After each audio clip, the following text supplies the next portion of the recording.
आज की वीडियो में हम पढ़ेंगे scope of the variable. Python में वेरिएबल का स्कोप। तो in Python variables are the container for storing the values. Variable क्या है? कंटेनर है जिसमें हम वैल्यू स्टोर करते हैं।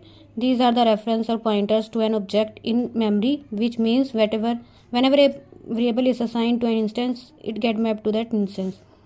मतलब कि ये रेफरेंस है, एक पॉइंट करते हैं एक वैल्यू को, ऑब्जेक्ट को मेमोरी में जहाँ पे भी स्टोर होते हैं। मतलब कि एक इसमें एक वैल्यू कोई होती है हमारी। अगर जैसे ही हम इसको असाइन करेंगे कोई इंस्टेंस यानी कि कोई ऑब्जेक्ट देंगे तो ये मैप हो जाएगा उससे, यानी कि कोई मेमोरी लोकेशन देंगे तो वहाँ पे ये मैप हो जाएगा।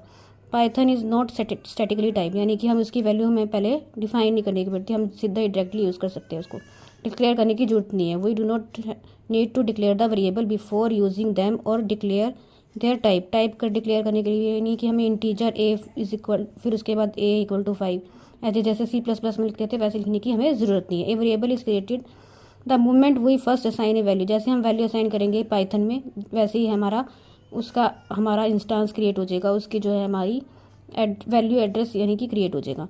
द लोकेशन जहाँ पे ये वेरिएबल हमें मिलेगा, हम उसे एक्सेस कर पाएंगे, वहाँ उसको बोलते हैं हम स्कोप। स्कोप क्या होता है? जहाँ पे हमारा वेरिएबल पड़ा होगा, जहाँ पे हम उसको यूज़ कर सकते हैं, उसको एक्सेस कर सकते हैं, वो क्या हमारा स्कोप। हमारी पहुँच कहाँ तक है। स्कोप मीन्स हो गया पहुंच, भी उस वेरिएबल की पहुंच कहाँ पे है, स्कोप कहाँ है।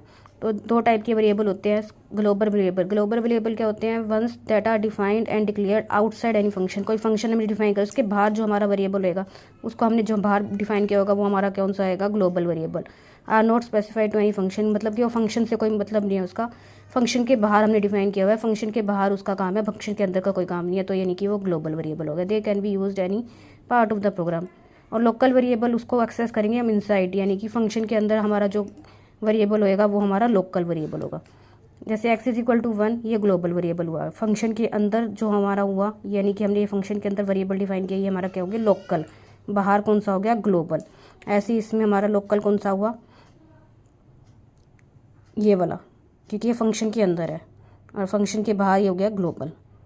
तो आज की वीडियो में इतना ही। वीडियो अच्छी लगी हो तो लाइक शेयर एंड सब्सक्राइब जरूर करना। Thanks for watching.